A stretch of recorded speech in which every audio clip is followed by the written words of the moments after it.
Assalamualaikum, hari ini, kami akan membahas mengenai tokoh-tokoh penyebar tarekat di dunia yang sangat banyak pengikutnya.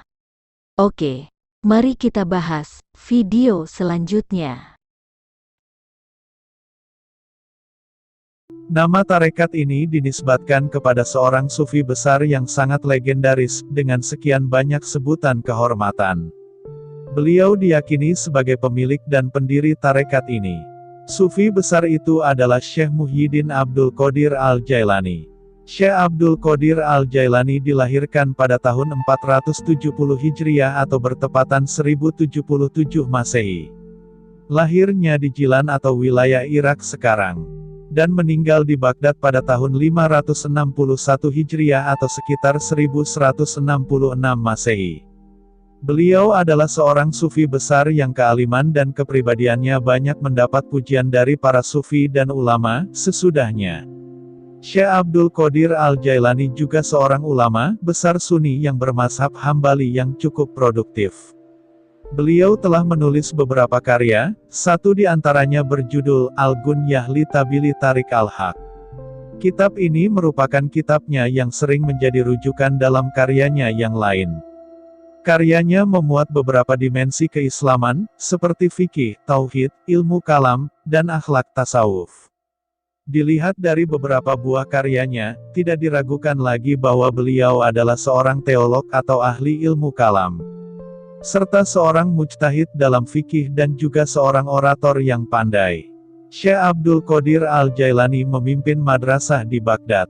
Sepeninggalannya, kepemimpinan beliau dilanjutkan oleh anaknya yang bernama Abdul Wahab sekitar 1151 sampai dengan 1196 Masehi. Dan setelah Abdul Wahab wafat, maka kepemimpinannya dilanjutkan oleh putranya yang bernama Abdul Salam. Beliau wafat 611 Hijrah atau 1241 Masehi. Madrasah dan pemodokan para sufi, secara turun-menurun tetap berada di bawah pengasuhan keturunan Syekh Abdul Qadir Al-Jailani. Hal ini berlangsung sampai hancurnya kota Baghdad oleh serangan tentara Mongol yang dipimpin oleh Hulagu Khan sekitar tahun 1258 Masehi.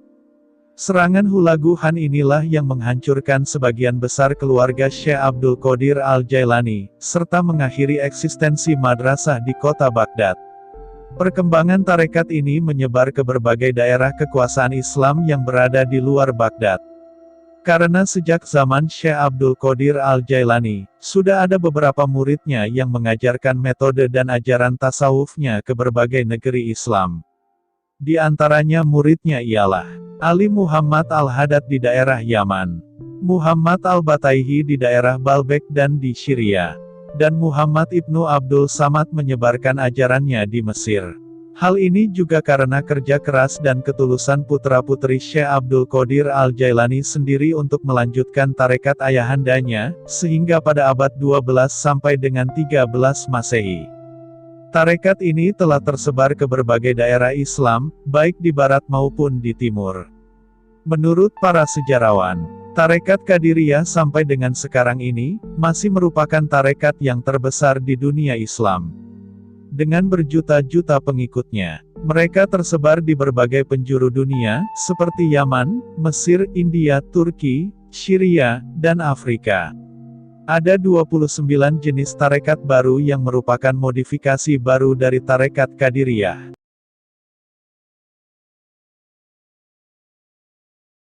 Dilansir dari media elektronik republika.co.id, tarekat Syatariyah tumbuh di luar Jazirah Arabia, tepatnya di anak benua India. Tarekat ini berkembang pesat di India, Makkah, hingga Indonesia. John L. Esposito dalam Ensiklopedi Dunia Islam Modern mencatat bahwa tarekat ini berada di garis aliran Sufi Taifuriyah, Bistamiyah, dan Iskiyah.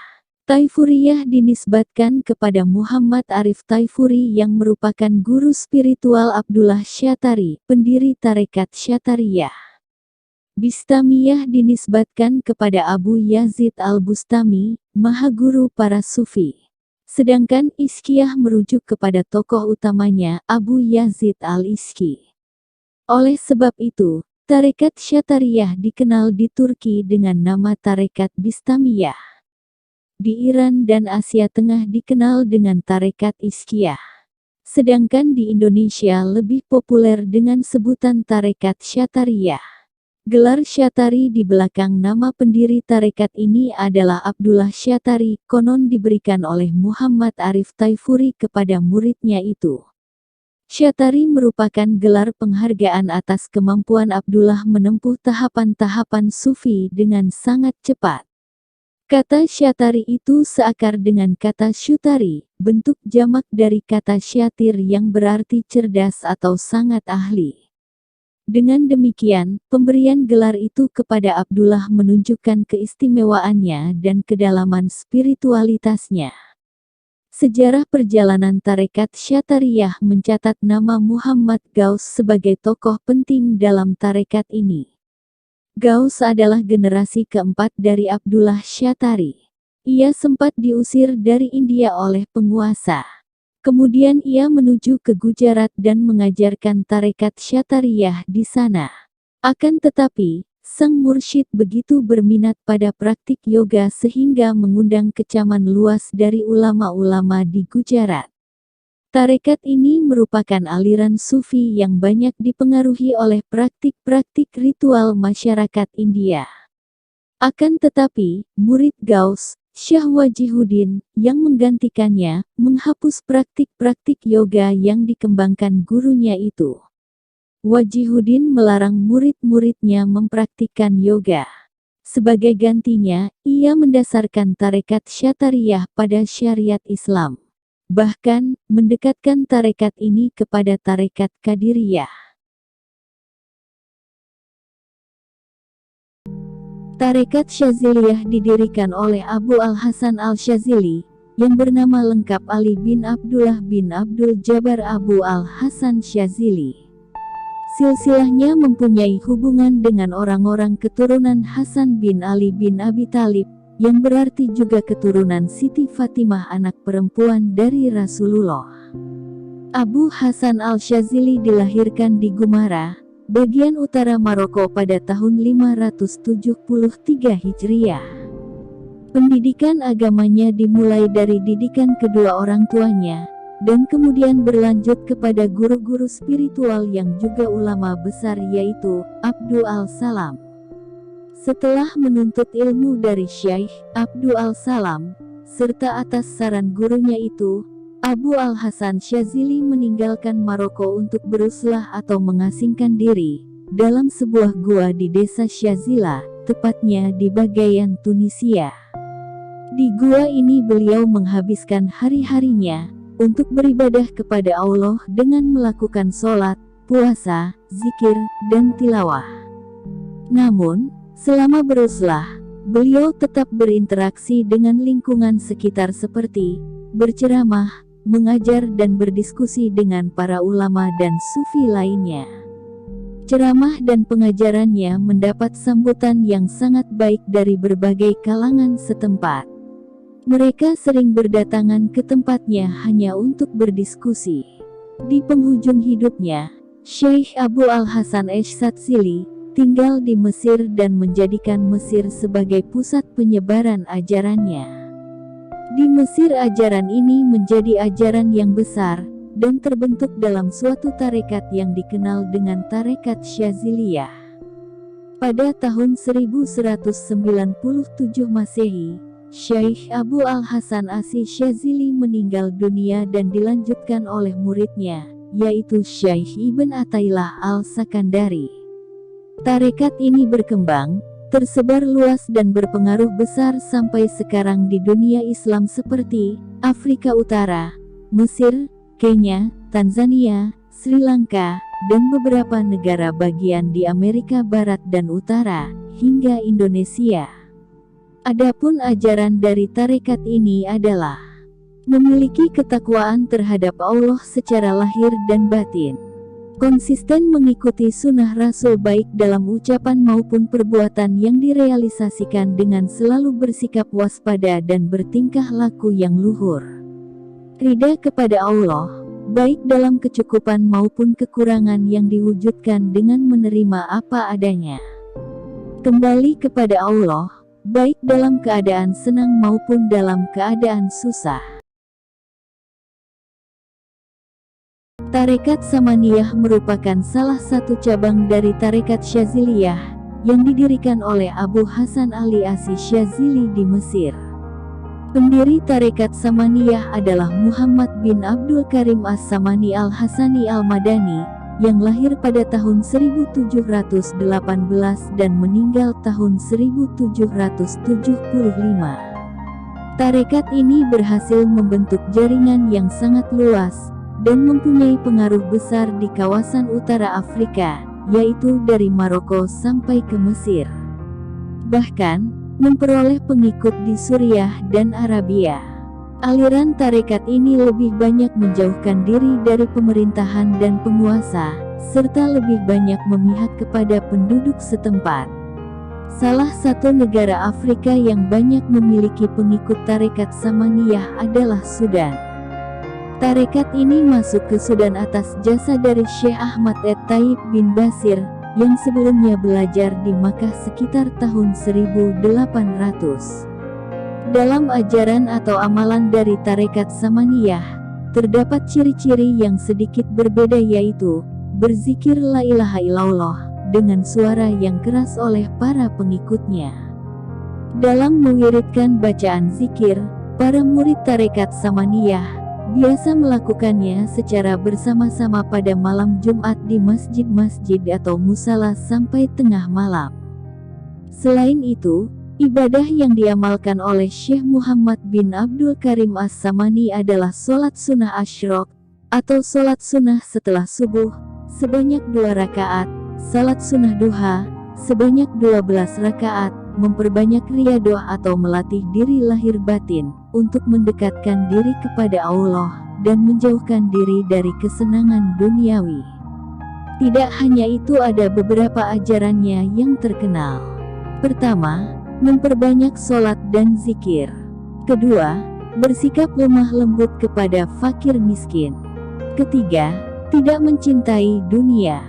Keempat, menukarkan akal basyariyah dengan akal robaniyah.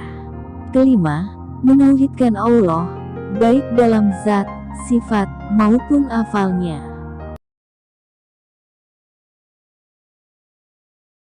Dilansir dari artikel Metafisika ID, nama tarekat besar ini dinisbatkan kepada seorang sufi besar yang hidup antara tahun 1317 sampai 1389 Masehi, yang berada di kota Bukhara. Sekarang masuk di wilayah Yugoslavia. Beliau bernama Muhammad Ibnu Muhammad Bahauddin Al-Uwaisi Al-Bukhari Al-Naqsyabandi. Al-Naqsyabandi dilahirkan di desa Hinduan yang tidak jauh dari kota Bukhara. Di sini pula ia wafat dan dimakamkan. Selain dikenal dengan tarekat Naqsyabandiyah, disebut juga dengan tarekat Khawajakiyah. Nama ini dinisbatkan kepada Abdul Khalik Gujdawani. Beliau adalah seorang sufi dan mursyid tarekat itu, dan merupakan kakek spiritual Al-Naqsyabandi yang keenam. Gujdawani adalah peletak dasar ajaran tarekat ini, yang kemudian ditambah oleh Al-Naqsyabandi. Karena Gujdawani hanya merumuskan 8 ajaran pokok, maka setelah ditambah oleh Al-Naqsyabandi dengan 3 ajarannya, berubah menjadi 11 ajaran pokok di tarekat Naqsyabandiyah. Pusat perkembangan tarekat Naqsyabandiyah ini berada di daerah Asia Tengah. Dan diduga tarekat ini telah menyebar sejak abad 12 Masehi, dan sudah ada pemimpin laskar yang menjadi murid Gujdawani. Sehingga tarekat ini berperan penting dalam kerajaan Timurid.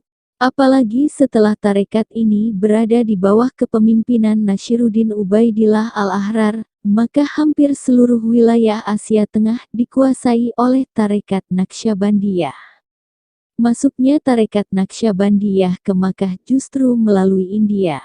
Tarekat ini dibawa oleh Tajuddin Ibn Zakaria ke Makkah pada abad 19. Tarekat Naqsyabandiyah telah memiliki pusat penyebaran di kota suci, sebagaimana tarekat-tarekat besar yang lain.